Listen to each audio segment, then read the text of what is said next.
And that,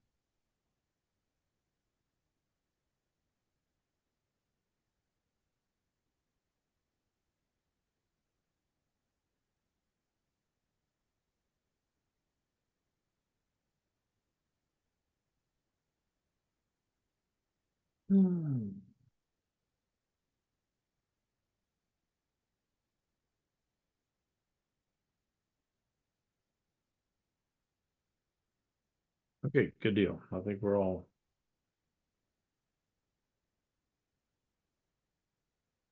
the buttons have been pushed here.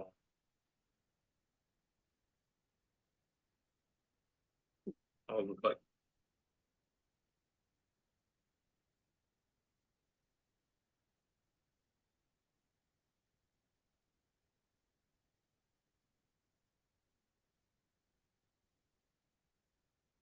All right.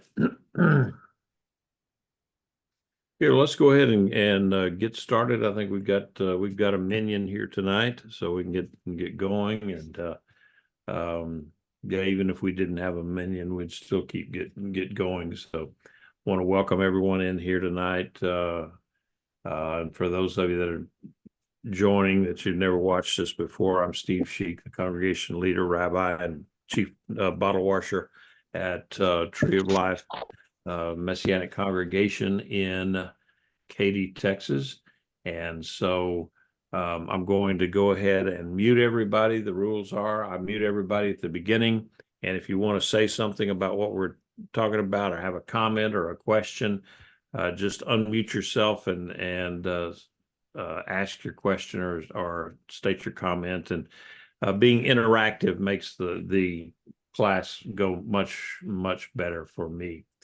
So anyway, I'm going to go ahead and mute everyone now. And let's begin with the blessing. Baruch atah Adonai Eloheinu melech haolam, asher kiddushanu b'mitzvotav v'tzivanu la'asok b'divrei Torah. Blessed are you, Lord our God, King of the universe, sanctifies us with his commandments and commands us to engross ourselves in words of Torah. All right, so tonight we're going to be doing half of the faith chapter. And so I thought, well, why can't we do, all of it? It's only like 39 verses. And then I got halfway through it and I was up to about 4,000 words in my notes. And I know that just from my Saturday morning sermons and so forth, 2,200 words is about 40 minutes. So we're going to be just doing half of the faith chapter, and that way we don't have to hurry and rush through things, and we can discuss if we wanted to. So, all right. This chapter, or back in chapter 10, in verses 22 to 25, there were three exhortations that the author told his audience. He said, "I want you to do this." They had to do with faith, hope, and love. And so what we see here then is that once he said those three things, faith, hope, and love, then he went ahead and put a chapter dealing with each one of those. Chapter 11 is the faith chapter. Chapter 12 deals with hope. And then, of course, chapter 13 deals with love for each other. And so in this is basically the fourth section of the epistle that he's kind of concentrating on motivating his readers to persevere in the faith, be steadfast and endure and don't run away, and just stand fast. And so and then some people will also look at chapter 11 and some of these as kind of a parenthetical, but I think it all does come together very nicely. And certainly the teaching about faith of all of the patriarchs and the Bible heroes makes it very applicable for today. Now, my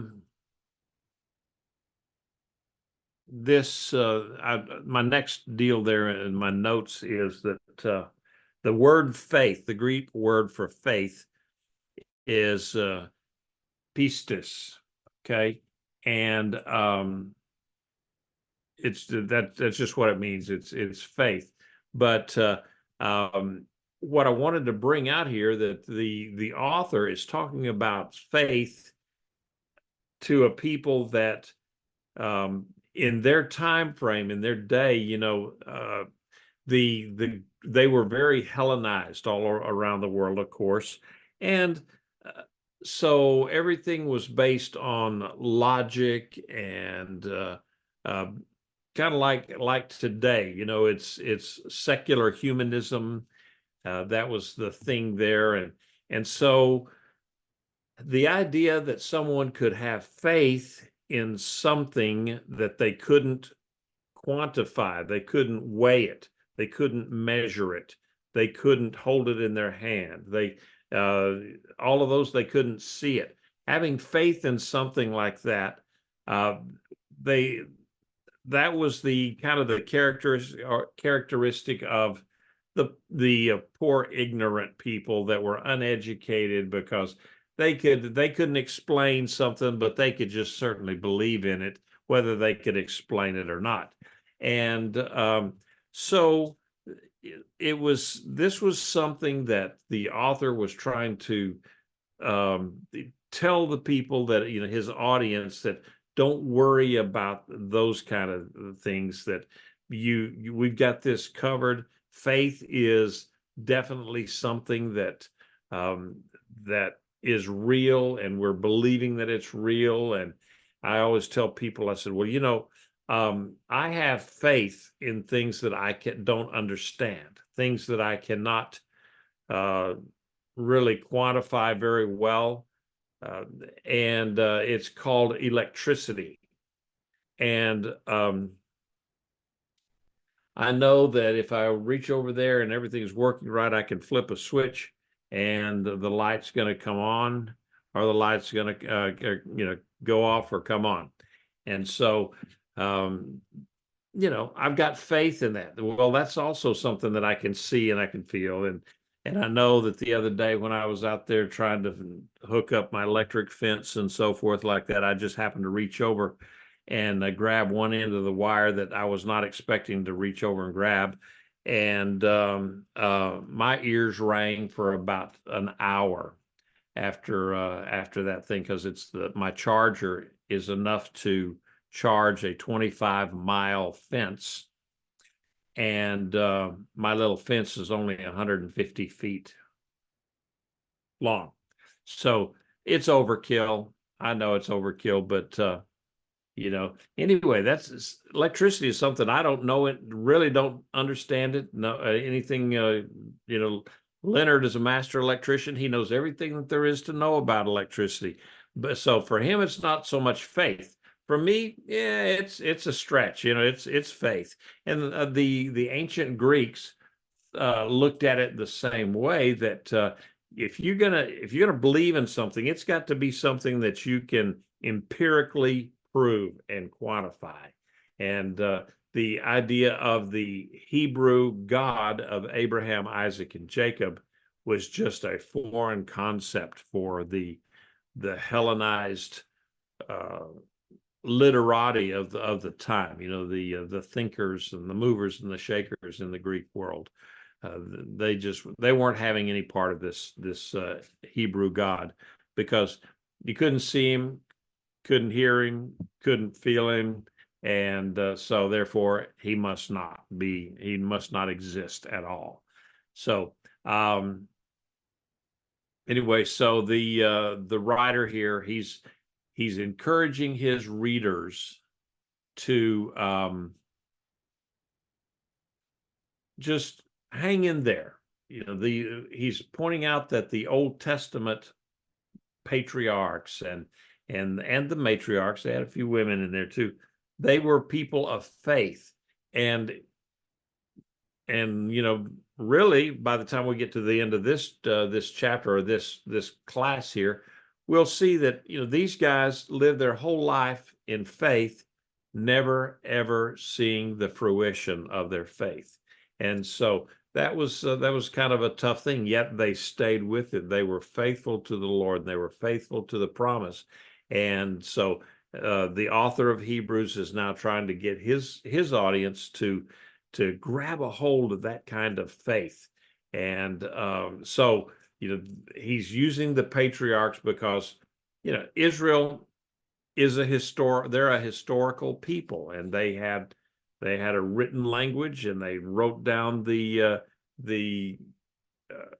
Torah and all the history. And so these people that he's writing to, they know the Torah, they know the history. And so this is something that's very familiar to them. It's very comfortable and comforting to them.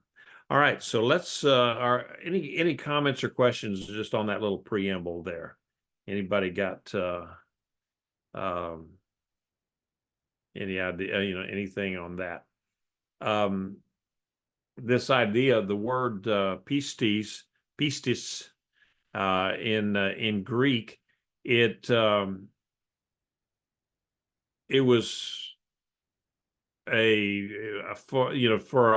it was regarded as kind of a state of mind, this faith, and it's just something that they really it couldn't use it. They would reject this idea of faith if you can't quantify something. So especially when you'd see these believers, Messianic believers, and the Jews, they would suffer grievously from the persecutions of the pagan rulers, the Romans, the Greeks, whoever. And why would they do that for a God that they can't see, feel, taste, touch, anything like that? And so for the educated people of the time, those of us who are believers were just ignorant. And so going ahead with that, getting a little bit more into the word of pistis gets well beyond my command of classical Greek. So we'll just leave it like that, so I don't embarrass myself. All right, so verses 1 to 3. Now, faith is the substance of things hoped for, the evidence of realities not seen. For by it the elders received commendation. By faith we understand that the universe was created by the word of God, so that what is seen did not come from anything visible. All right, this is one of the most famous verses that you have in the Bible. I think everybody's heard of it, especially if you're into a lot of New Testament things that talking about faith. This is the great faith chapter that everybody preaches all the time. And so this faith it's that firm foundation of what we hope for. Faith requires people to put their lives completely into the hands of God, no matter what happens. And remember, this is a God that you can't see or touch or feel or hear, or it's strictly you're going by faith. And so one of the commentators, a guy named Donald Guthrie, put it this way, that faith involves all that is beyond man's normal knowledge or powers of comprehension. Basically, it's everything out there that is beyond time and space. God is beyond time and space. He's in a dimension that we just can't we can't comprehend. And so as born again believers, our trust and confidence in God, it's got to be based on that permanent atoning work of Yeshua the Messiah. That's what we believe in. That's what we have to hang on to every day when we wake up. We should pray that the Lord would give us strength and the assurance that we're doing his work, and the ability to carry out everything that he wants us to do. See us through those difficult circumstances, and then on top of that, for Jewish believers, you might want to throw in a little bit of the Modeh Ani, just thanking God that he has woken us up from the resurrection of being dead asleep all night long. And so that's just one of those things. We have blessings for everything. So it's just something that it requires faith. And so the Hebrews in the audience of Hebrews in first century audience, they probably had already endured some severe persecution from Claudius, the emperor, or that they were going to get ready for more persecution. And so the author of Hebrews, he kind of underscores the word is eschatological, or the forward-looking character of faith, which we look at, the hopes and dreams and promises in not the near future, but in the very, very far future, things that we have a hard time even comprehending. So the Good News Bible calls it this way: to have faith is to be sure of the things we hoped for, and to be certain of the things that we cannot see. Well, let me check in on my okay.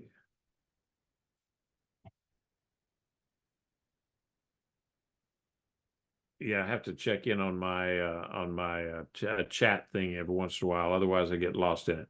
Okay, Rich Withers says that the Greek in Strong's Concordance G4100, pisteu, carries two concepts: to entrust your spiritual well-being to Yeshua and to fully commit yourselves to his lordship. Believing faith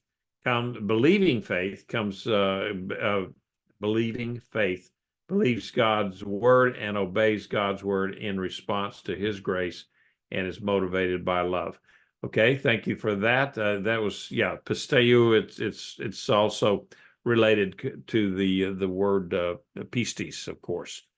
And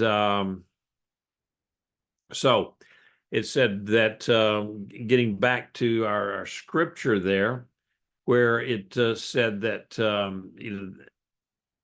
for by it the elders received commendation. Well, the elders in this case was who were the elders? It was going to be it's actually both men and women, because we got Abraham and we got Sarah and so forth that they talk about. And so it's patriarchs and matriarchs. And so and then he talks about that how our faith is a way of viewing all of life, everything about us, all of our everything that's about us, what was in the past as well as what lies ahead in the future. It involves accepting God's viewpoint as he's revealed it to us in his word. Okay, some things we look in the Bible and we say, things that make you just want to go, huh? And you don't know some things. It's hard to accept some of the things that we see coming about. It's hard to accept the extremities or the extreme things that will happen in the great tribulation that will be coming. And then for us, that may be like the Hebrews, that they know something's coming, that they're just a few years away from the destruction of the temple and the exile of the Jews from from Jerusalem. And we, in this day and age, we know that it could be very, very soon that we're getting into the realm of the Great Tribulation. So all of those things require us to have a faith that we're going to stick around with God and His walking in His way. And so said, by faith we understand that the universe was created by the word of God, so that what is seen did not come from anything visible. All right, so the when he's talking about universe there, the origin of the universe and how did it happen, Big Bang theory, or spoken into existence, or evolution, or whatever, that science nor philosophy nor religion can prove it, solve it, positively one way or the other. But so we just have to accept what, for us believers, we have to accept what the Bible says. And so when he's talking about the age, or the aeon, rather than the cosmos, that's the words used in the Greek when he was talking about this universe. And so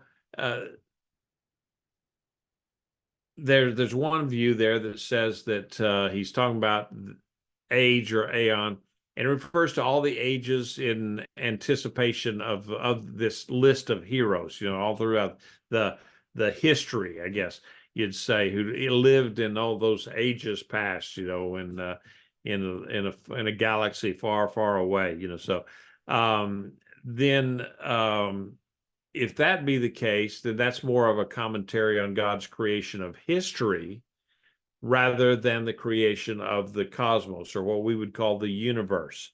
And so the last part of verse 3 there may kind of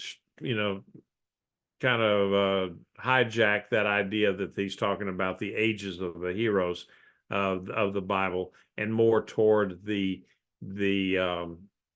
creation of the universe, because history is something that, you can actually, if you live long enough, you would have seen some of these things, or someone, your grandparents may have seen one of these things. But now the other side of this idea of the aeon is that it's a synonym for the cosmos, or what we would call the universe, and it's something that's time and space, and it could it was used this way right at the very beginning of the book of Hebrews, in chapter 1 verse 2, and then I think he uses that word to emphasize that this is kind of a temporary progression of God's creation, and more of its, rather than its physicality. So a lot of people view that what he's talking about here is the creation, the universe, where it was spoken into existence. And that takes a lot of faith, that you're just saying that God just made this stuff out of nothing, that he didn't make it out of pre-existing stuff, that there was he didn't just rearrange something. He created the universe out of nothing, but by just saying, let there be. And so that takes a good bit of faith on many of our parts.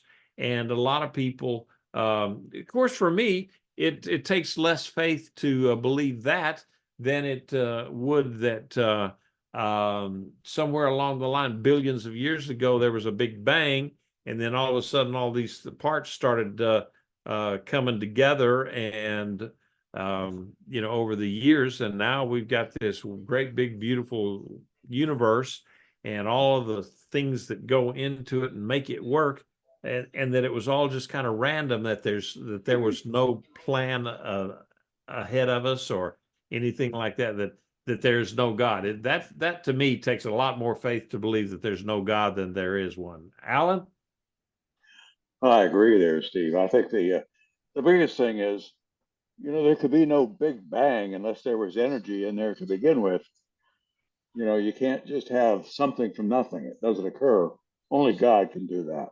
And so whether you believe it's the Big Bang or God said, let there be light, both of them make sense. It was God working.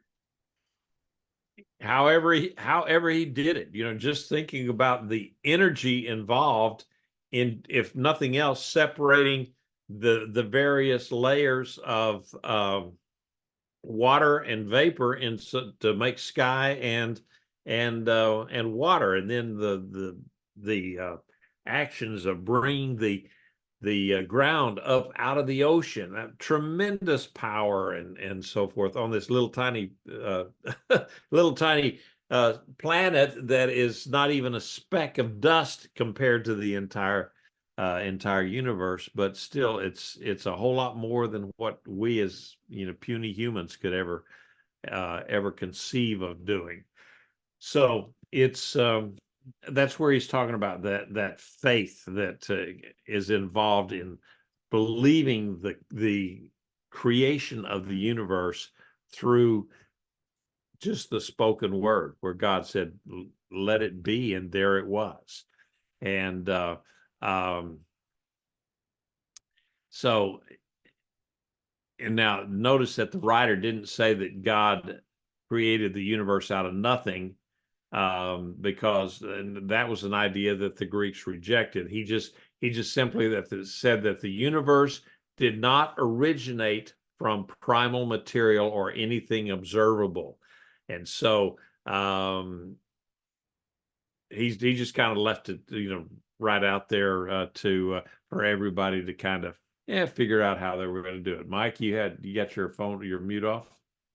You betcha. In Hebrews 1:3, when you think about what Yahweh has done, and you think about in Hebrews 1:3, it says that Yeshua is the express raise of the Father, the exact nature of the Father, and he upholds all things by the word of his power, not the power of his word, but the word of his power. And then when I think about Proverbs 18:20 and 21, it says that there is life and death in the power of the tongue. Their love thereby eat thereof. And when we think about the fact that he can speak with that power, and sometimes we forget, and faith is challenged sometimes when we realize we speak so much and so often, we don't realize the impact of words. And the fact that he upholds all things by the word of his power.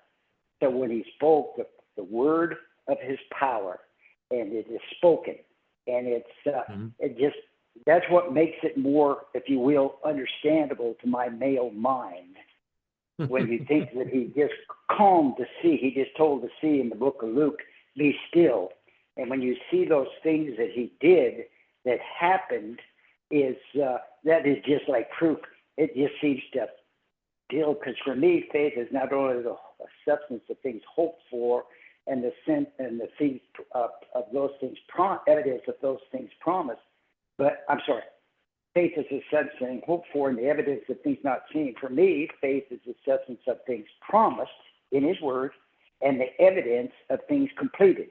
Because when he gave it up on the cross in John 19, he said, it is finished. And if you think about his words, him in us and through us, and the power of words, it is so cool to realize that he upholds all things by the word of his power, by what he said. Mm-hmm. Well, it makes things more. It makes things more understandable, because you can see all these things, the sky and the stars and the clouds, and he did it.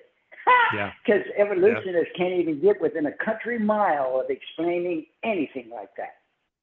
Well, I just keep wondering. They keep saying that we came from monkeys. Well, how come some of those monkeys didn't evolve? There's still a bunch of monkeys around. Yeah. Well, that's right. So there you go. Rabbi Steve. Thank you. Yeah.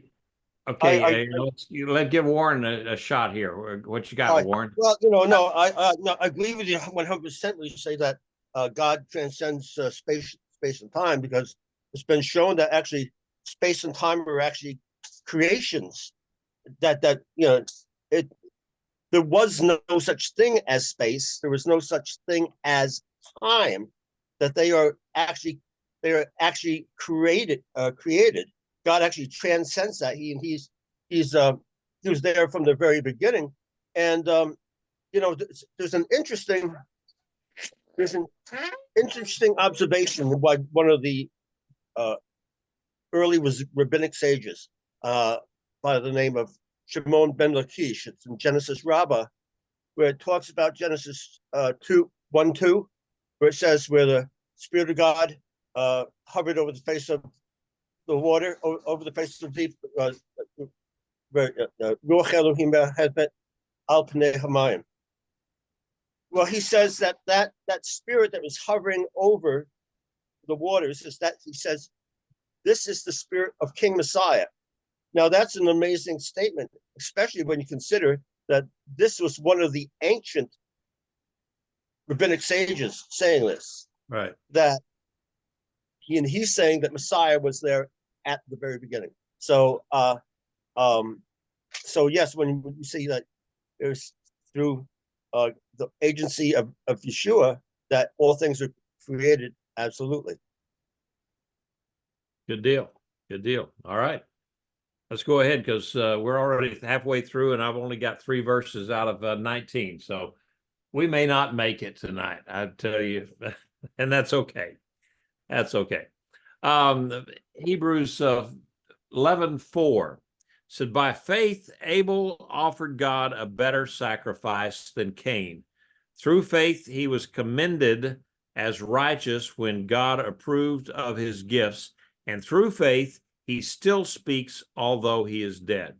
All right. Now, when he talks about the better sacrifice, now that echoes the idea that of Yeshua being the better sacrifice. That's something that the author had already advanced that idea, and those who base their hope on God's acceptance of an inferior sacrifice, such as the old sacrificial system, it was lacking, and it would be it would end up in disappointment eventually. But I asked the question here: what made Abel's sacrifice better than Cain's sacrifice?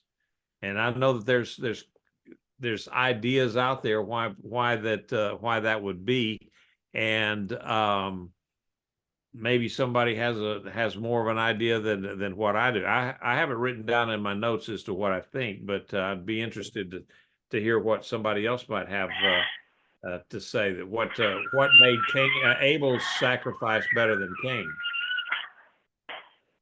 Go ahead, Mike. It says because Abel offered blood just like Yahweh offered blood for Adam and Eve's sin, and Cain used the effort of his hands, working the ground as in self-effort of raising something to offer it. Abel offered the blood of an animal as a sacrifice, because what is it? Without the shedding of blood, there's no forgiveness of sin. Mm-hmm. He did that. He offered the blood, whereas Cain offered his self-effort and the work of his hands and of the ground. Okay. All right. Yep. Okay. Any other ideas on why Cain's sacrifice was inferior to that of Abel? I tend to believe it's because Abel was exercising faith, and I think Cain was maybe just going through the motions, maybe. Okay, maybe so. Paula? My theory is that Abel offered his best, and Cain just got something that he could spare, something he didn't mind giving up. Okay. Now, I'm going to introduce something to you that you may or may not agree with. Okay, Carl, you got a comment. Let you go ahead before I. I've always been taught that it had to do with the person's heart. And I take the position that this was not their first sacrifice.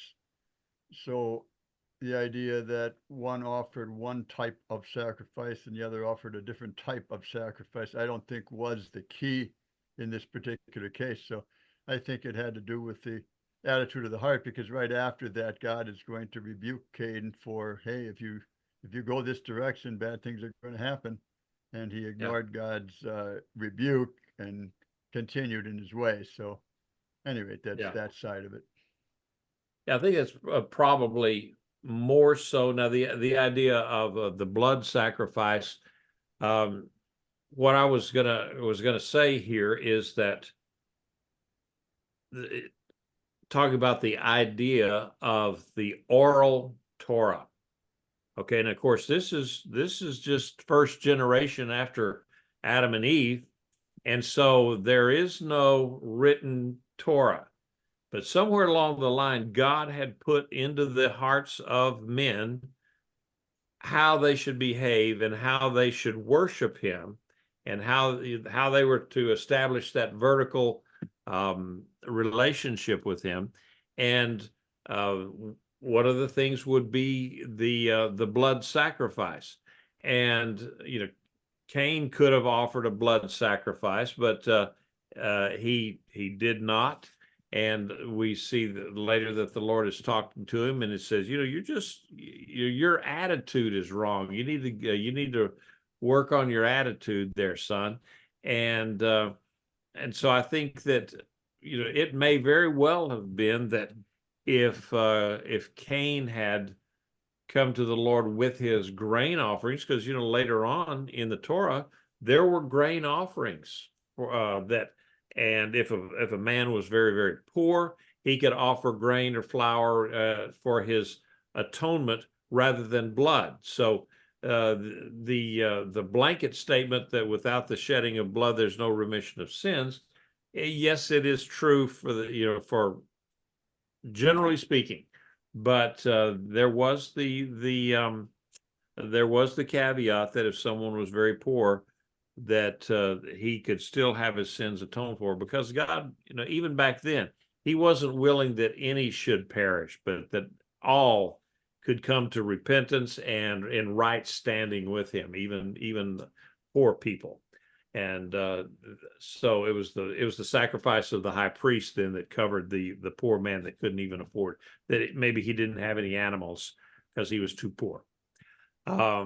But I have written down here that I think that Abel's sacrifice was a better sacrifice because of the attitude of the heart, and it could very well be that that attitude of the heart was that, okay, the Lord said he wanted a blood sacrifice, and so that's what I'm going to do. And then Cain came along and said, well, I don't agree with that. I'm just going to go ahead and offer my tomatoes and zucchini, and that's enough. And so that would be equivalent to somebody saying, well, does he really need an animal that's unblemished? This one over here's got the broken leg. They're no good to me anyway. I'll sacrifice that one. And so it's it could very well be that either way. And so that's kind of the way I look at it. It's a blood sacrifice plus the attitude of the heart. And then it talks about that through his faith he still speaks although he is dead. And that means that just even though he's dead, the Lord says, hey, his blood is crying out from the earth, from the soil, from the dirt. And it still continues to cry out even today, because this was the first murder. And we know that, the story has been told over and over and over again. Everybody knows the story of Cain and Abel, and, and why was Abel's, why didn't Cain, his sacrifice sufficed for the Lord. Well, that was because Cain wasn't able. And so we'll go on after that. All right. Let me ask this question. Why, when the author here was talking about his very first example was Abel and not Adam? After all, Adam was the first man. Why was any ideas as to why Adam was not chosen as a man of faith?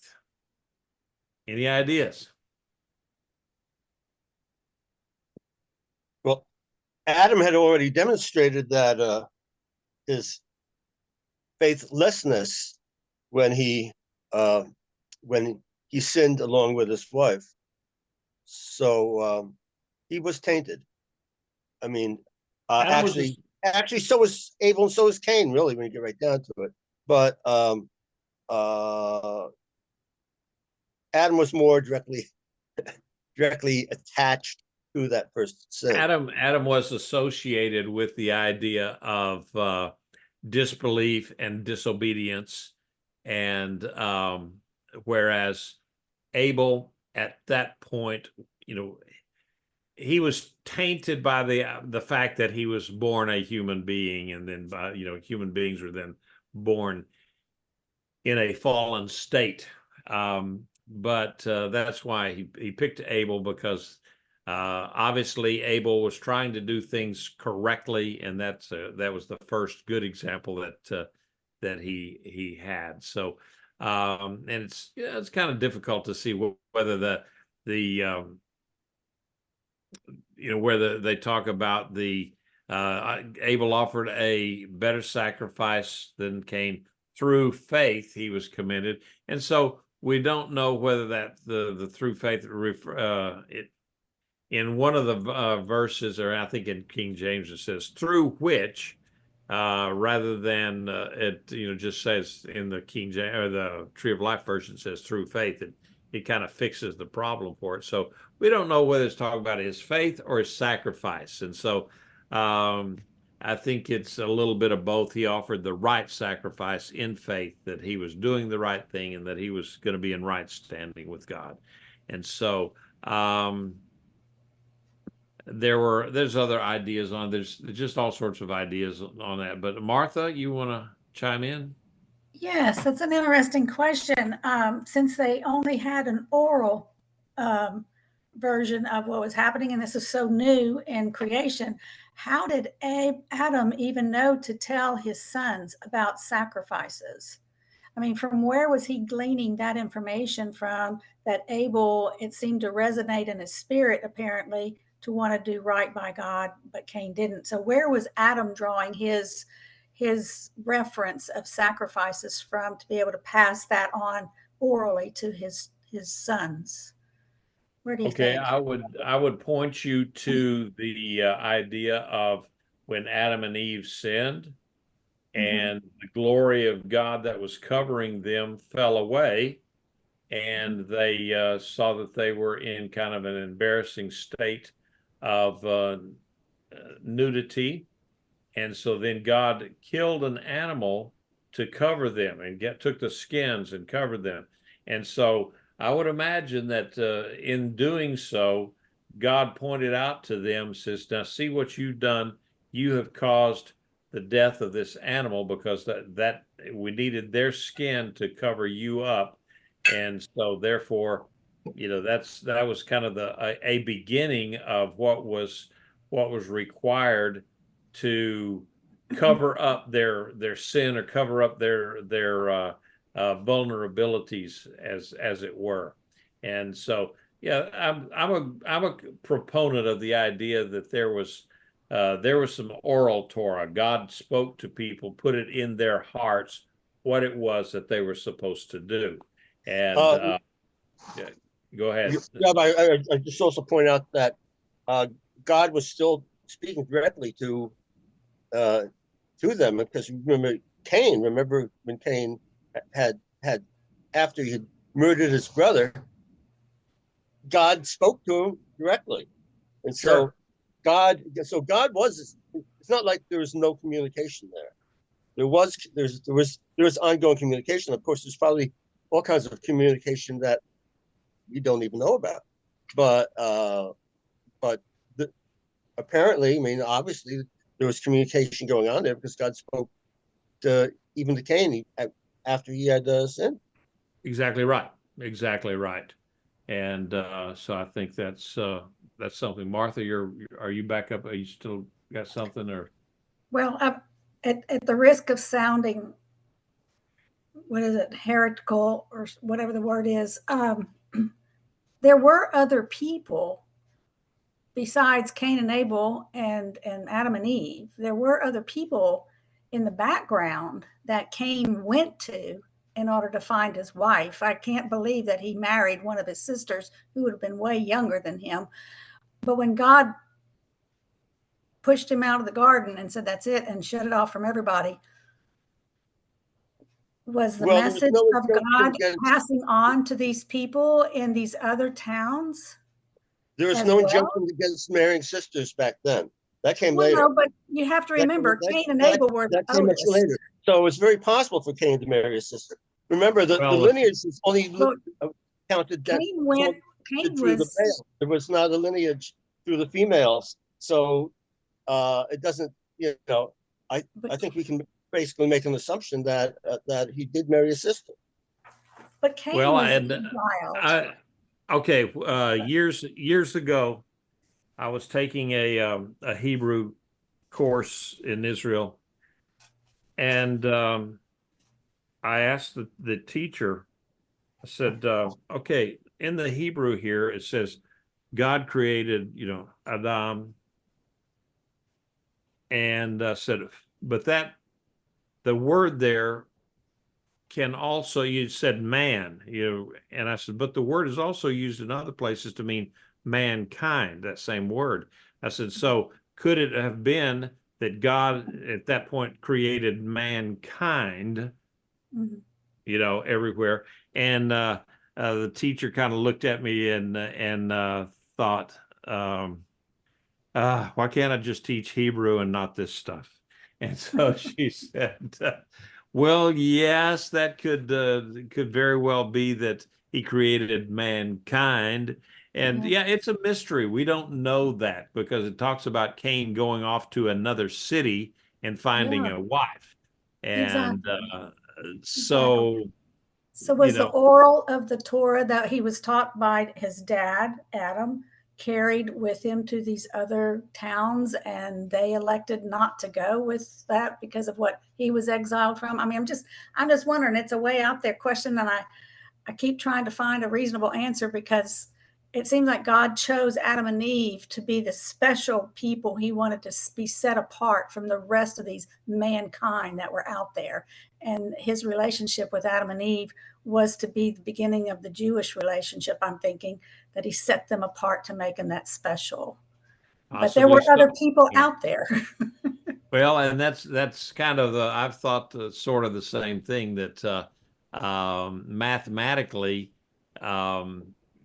it's difficult to for one thing it's it'd be difficult for Eve to be spitting out that many babies, so year after year Thank after you. year, Thank and you. well, you're a nurse, Martha, you know that. So I don't know. It's just one of those things that it's fun to sit around and speculate on, but I'm not going to go to the mat with anybody on, okay, were there more people out there or were there not? And I just kind of look at it and says, yeah, there possibly were, and that the story of Adam and Eve is while it's not an allegory, it's not a myth. Right. But that was one segment of humanity that we know about, and the others. It's kind of like after Noah and the city of Nimrod, which only one generation after Noah, there's another city of or two generations after Noah. There's Nimrod, and he's a mighty emperor over things. And I said, well, wait, stop. In just two generations, that I don't understand the math there. And so Yeah. there's things that we just don't understand that Well, you know, the I Bible would is think, not comprehensive. It's not a history book. It tells the story of man's redemption. It's a redemption book. okay. Well, I would tend to think, I just want to think those mentionings of the other towns and possible humankinds in those towns was not an accidental insertion No. in here. So No. it was, for me, it's always been a question of thought. So thank you. Well, to me, it has also to me been one of those things that make you want to go, and I don't have a good answer for it, other than I'm saying that, according to the Hebrew, when it says he created mankind, or man, it's also the word from mankind. So, and when he created the animals, he didn't create just one horse, a stallion and a mare. He created animals, and how many did he create at one time? The birds of the air or whatever. So yeah, it's interesting. It's just interesting. So Okay. um Thank you. yeah. All right. Okay, so Carl, you're still still got your mic open. Did you have anything to say?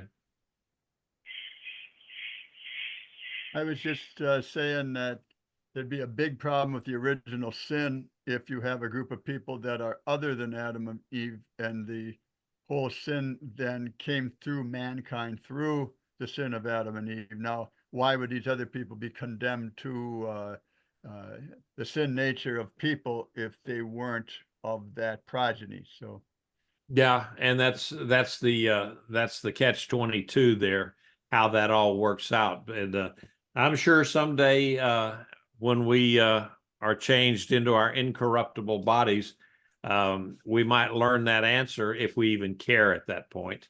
But personally, I think, yeah, we'll care. There will still be inquiring minds want to know. So, all right, Mike, you got your phone You on. bet. Yeah. A Go food ahead. for thought. At that time, when the lady mentioned that Cain would be older than his sister, at that time people lived to be hundreds of years old, and that was normal. And we see that in the millennial kingdom, that they say if a person dies at 100, they'll be young. So when we think about dying at 100 as a young age, and back then people were living hundreds of years, so anything could be possible. When you start thinking about even today's world, I hear of women that have had 10, 12, 15 children. So back there, people could have a lot of children, and they can have them fairly quickly. And then you were talking about the oral Torah, and before the written was given, we see in Genesis 3 where he says they have, Elohim speaking, they have become like us, knowing good and evil. Well, when you jump to Ephesians 2:11 and 12, it calls us the Gentiles, not having received the written Torah or a law unto ourselves. Well, when we fell in the garden, it says clearly, Yahweh says, we have to put them out of the garden, for they have become like us, knowing good and evil. Yet at least they reach out and eat from the tree of life. So people have inherently known good and evil, because he said it in Genesis 3 that we do. That's how in Ephesians 2:11 and 12, he calls the Gentiles being without the covenant, without God, without the Torah of the Israel, that we are a law unto ourselves, because we do know right and wrong instinctively. And so that, to me, is how I kind of tie all that together. Yeah. Thank you. Well, and it's possible that look at all the generations, and people have asked me the question, okay, what about all the generations that knew neither God nor Yeshua or anything else? That how does God judge that? And I said, well, I'm glad I'm not the judge, but I think that God puts in the heart of every man some level of morality, which is what is right, what is wrong. And if you go out into various, well, not so much anymore, because we've just about been everywhere, But you know, I've been in parts of the world where they have ancient, or you know, kind of very primitive tribes of people, and yet they have a belief system that they do have what is right and what is wrong, and that um, and so maybe God judges them for that. I don't know. I don't know the answer to that. So, and okay, okay, Mike, did you just discover that you could hit the raise your hand button, or what? You got something else? I saw you. You hit your the okay. All right, let's go ahead and see if we can get through verse 5, and then it looks like we'll have to cut it off. So it said, by faith Enoch was taken so as not to see death, and he was not found because God took him. For before he was taken, he was commended as pleasing to God.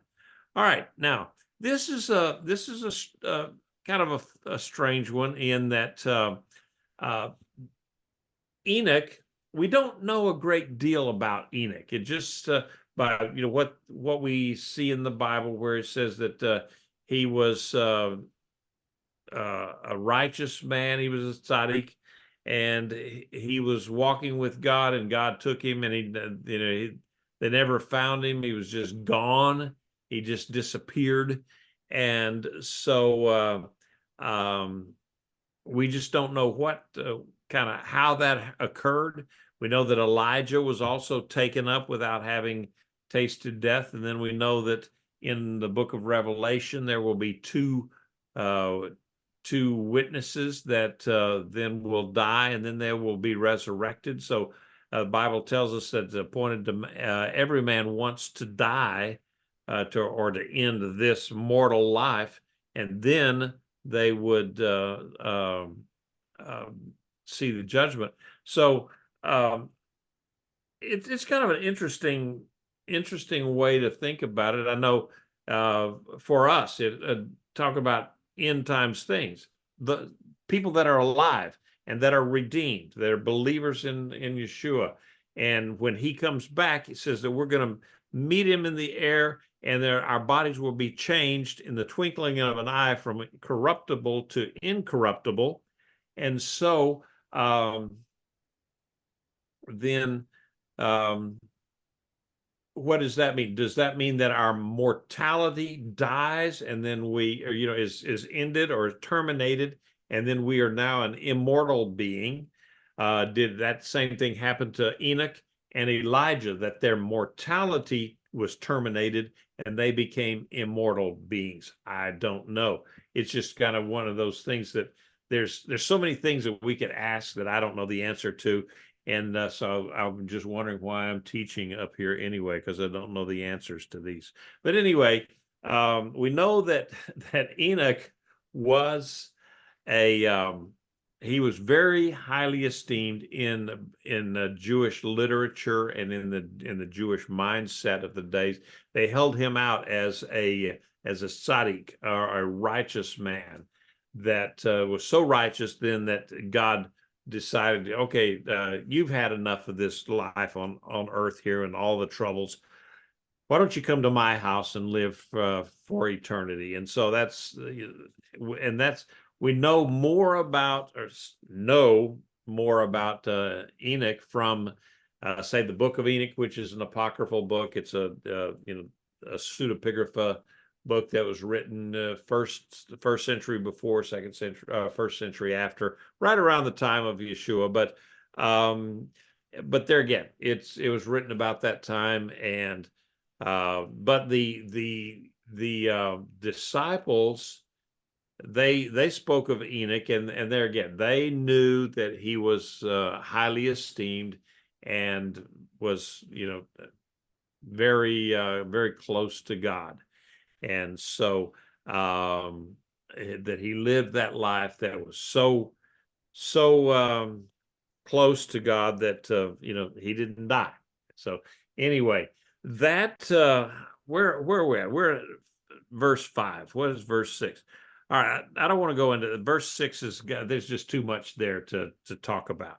So I'm going to go ahead and shut it down for tonight, and we'll pick it back up at verse 6 next week. Now, to tell you the truth, I am not at all sorry about not finishing this lesson tonight. And if you had been around with us quite a few years ago, you'll find that we ended up we would do sometimes get in discussions, and we might go to only 1 or 2 verses for the entire hour, and that's fine. I would rather have it that way, where we're talking back and forth, and that's more of a Jewish yeshiva concept than just me getting up there and rambling for an hour and everybody else falling asleep. So thank you for participating. I enjoyed it, and it's a whole lot more enjoyable for me when people participate and jump in the fray. So are there any comments or questions before we shut her down for tonight? All right, because I'm already shutting it down for tonight. But any comments or questions any of you might have? Martha. Well, Rabbi, are you going to expound on who Enoch is? I mean, not to any depth or anything, because from what I understand, there were like 4 different Enochs, sons of different people. But is there a notice of which Enoch actually wrote the book of Enoch? I mean, No, it's okay. The one that the book of Enoch, there was it's called a pseudepigrapha, which is just something that was written under a false name. Okay, and it was not written until right around the time, maybe 100 years or so before Yeshua. And I'll get a little bit of a brief on what the book of Enoch was, and it's quoted and it was used, but it did not make the final cut for canon for the Bible. But yeah, there were. It's like the name Joshua. There are various people named Joshua in the Bible. Joshua, son of Nun. The other Joshua, who was a high priest under Zechariah, at the time of Zechariah, and just various ones. So the one that Enoch, he was one of the like 4th or 5th, 6th generation after Adam. I don't know exactly. Let's see if I still got it up here. Nah, I killed that slide already. Because I had a slide up there with all of the generations from Adam to Abraham, and was trying to look it up their names, because it's important later on in some of the writings that the author of Hebrews says that Abraham, Isaac, and Jacob, they all lived in tents looking for the promise. And I thought, well, wow, is Jacob? And it turned out Jacob died. Jacob was born about 5 years after Abraham died. So, but it was very, very close there. All right. Okay, so he's just a biblical character, but we don't know his origin, because it alludes to an Ethiopian one, a Slavic one, and a Hebrew one. So we're not really Hebrew, sure. I mean, no, okay. He was definitely the Hebrew guy, and he was a direct descendant of Adam. And in terms of the timing, okay, so is somebody going to bail me out here? No, I didn't mean to put you on the spot, but since he was mentioned, I was just kind of curious about which Enoch are we talking about, or which version? Okay. It would be the one that they're talking about, that like the 4th or so generation after Adam. All righty. Okay. Something like Sorry, that. didn't mean to And I put you on can't the spot remember. there. Yeah. Okay. Well, you Okay. have a great memory about everything else. I didn't mean to put you on the spot, because it's kind of like an off the wall question. Yes. Every once in a while, the memories leak out. I blow my nose, my memory leaks out. So yeah. It's funny. Okay. Well, thank you for the lesson tonight. All right. All right. See y'all. Yeah, I'm going to cut off the